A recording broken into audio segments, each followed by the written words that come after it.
नमस्कार दोस्तों, मैं दिलीप कुमार। दोस्तों, इस लोकसभा चुनाव में किस पार्टी को या किस नेता को या किस गठबंधन को वोट दें, यही सवाल हमसे बहुत सारे अभ्यर्थी फ़ोन करके, बहुत सारे नौजवान फ़ोन करके पूछ रहे हैं पिछले कुछ दिनों से।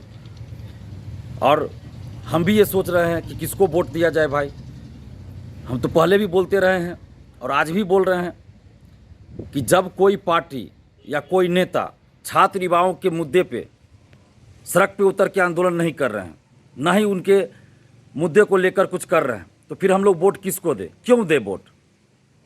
जब हमारे लिए कोई लड़ नहीं रहा है, जब हमारे मुद्दों को कोई उठा नहीं रहा, तो क्यों हम वोट दें किसी को?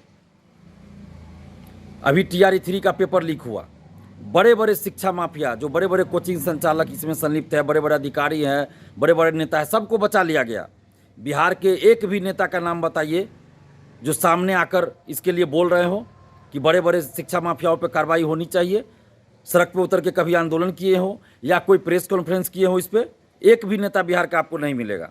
इससे पहले सिपाही भर्ती का पेपर लीक हुआ, BSSC CGL 3 का पेपर लीक हुआ, 67वीं BPSC का पेपर लीक हुआ, दरोगा का पेपर लीक हुआ। क्या बिहार का कोई भी एक नेता सड़क पे आके आंदोलन किए? कोई नेता आंदोलन नहीं किए, कोई पार्टी आंदोलन नहीं किया। तो फिर हम वोट किसको दें?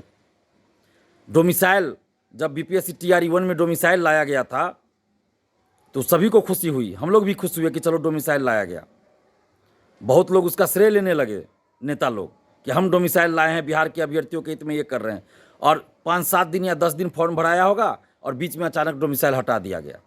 और उस समय जो शिक्षा मंत्री थे उन्होंने क्या कहा कि बिहार में योग्य अभ्यर्थी नहीं मिल रहे थे, इसलिए बिहार से बाहर के लोगों को मौका देने के लिए डोमिसाइल हटाया गया। और बहुत से लोगों ने, बहुत से नेताओं ने इनके बयान का समर्थन किया था। और उस समय सरकार ने, या जिस पार्टी से ये शिक्षा मंत्री थे, जिस पार्टी के ये नेता हैं, उस पार्टी ने भी इनको हटाया नहीं, शिक्षा मंत्री के पद से नहीं हटाया, या इनके बयान का खंडन भी किसी ने नहीं किया, बल्कि इनके बचाव में आ गए कि नहीं, सही बोला गया। उस समय जो लोग विपक्ष में थे वो लोग कह रहे थे कि डोमिसाइल लागू होना चाहिए। आज वही लोग सरकार में आ गए तो TRE 3 में डोमिसाइल क्यों नहीं लागू किए? यानी कि विपक्ष में रहने के बाद कुछ कुछ बोल देंगे सब, लेकिन जब सरकार में आएंगे तो कुछ नहीं करेंगे। और यहाँ तो विपक्ष में रहने के बाद भी लोग सड़क पर उतर के आंदोलन नहीं करते हैं। आप देखिए ना, पेपर लीक हो, धांधली सेटिंग हो, कोई भी पार्टी या कोई भी नेता सड़क पर उतर के आंदोलन किए हैं क्या? नहीं किए हैं। तो फिर वोट किसको दें हम लोग और क्यों दें? बड़ा सवाल है। नोटा बटन इस बार दबाइए। किसी भी पार्टी, किसी भी नेता को वोट नहीं देना है, नोटा बटन दबाना है। चुनाव का बहिष्कार भी नहीं करना है, नेताओं का बहिष्कार करना है। चुनाव का बहिष्कार अलग चीज़ हो गया कि मतलब वोट देने ही नहीं जाएंगे, तो चुनाव का बहिष्कार नहीं करना। हम लोग जिस तरह कहा गया कि बिहार में योग्य अभ्यर्थी नहीं है इसलिए हम डोमिसाइल हटा रहे हैं और बाहर के अभ्यर्थियों को मौका दे रहे हैं, उसी तरह आपके घर, आपके गांव, आपके मोहल्ले, आपके शहर, कोई भी नेता अगर वोट मांगने जाए तो सीधा बोलिए कि कोई योग्य नेता हमारे नज़र में नहीं है, इसलिए हम किसी को वोट नहीं देंगे। और आप लोग बिहार से बाहर जाकर वोट मांगिए, यूपी जाइए, झारखंड जाइए, MP, राजस्थान, दिल्ली, जहाँ जाना है जाइए, वहाँ जाकर वोट मांगिए। बिहार में वोट मत मांगिए, क्योंकि उस समय तो कोई नेता हम लोग के लिए नहीं लड़े। जो विपक्ष में थे आज सरकार में, फिर भी डोमिसाइल लागू नहीं किए, और जो उस समय सरकार में थे उन्होंने डोमिसाइल हटाया। तो फिर हम वोट क्यों दें किसी को? इसलिए जो कोई भी नेता, जो भी हो, किसी भी पार्टी का हो, अगर वोट मांगने आए तो सीधा उनसे सवाल कीजिए कि बिहार से डोमिसाइल हटाया गया, टीचर बहाली में आप क्यों नहीं उस समय बोले? डोमिसाइल हटाया गया, आप चुप क्यों थे?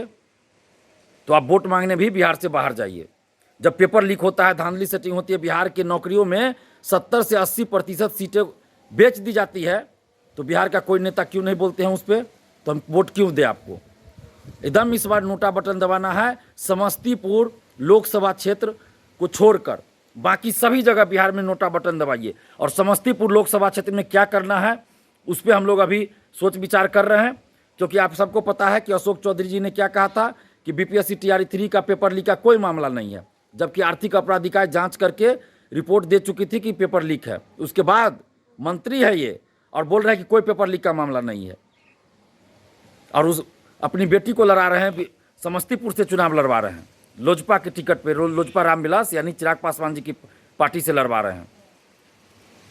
तो आप लोग समझ सकते हैं किस स्तर का खेल चल रहा है। तो इसलिए समस्तीपुर लोकसभा में समस्तीपुर लोकसभा क्षेत्र से अशोक चौधरी की बेटी शांभवी चौधरी को हराना है। ऐसे लोगों को हराना जरूरी है, तो इसलिए उस पर हम लोग विचार कर रहे हैं कि क्या किया जाए। लेकिन बाकी बिहार की सभी लोकसभा क्षेत्रों में इस बार आप लोग नोटा बटन दबाइए और यूथ पावर, स्टूडेंट पावर दिखाइए।